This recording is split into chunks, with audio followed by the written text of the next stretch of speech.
Аллама шүкір, таңым алғыспен атып жүрген.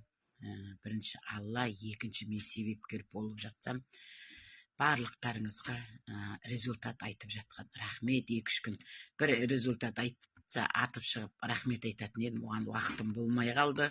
Осы 3 күн бойы үлкен рахмет.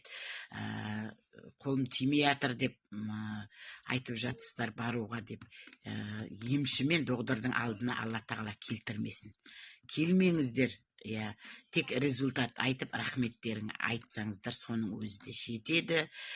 Мен оған ешқандай бара алмадым деп емші мен доғдырдың алдына дұрыс адам келмейді. Сондықтан менің алдыма олай келмеңіздер. Келсеңіздер, проблемаларыңыз шешілсін, жолдарыңыз болсын, жолдарыңыз ақ болсын, ақша потоктарыңыз ашылсын.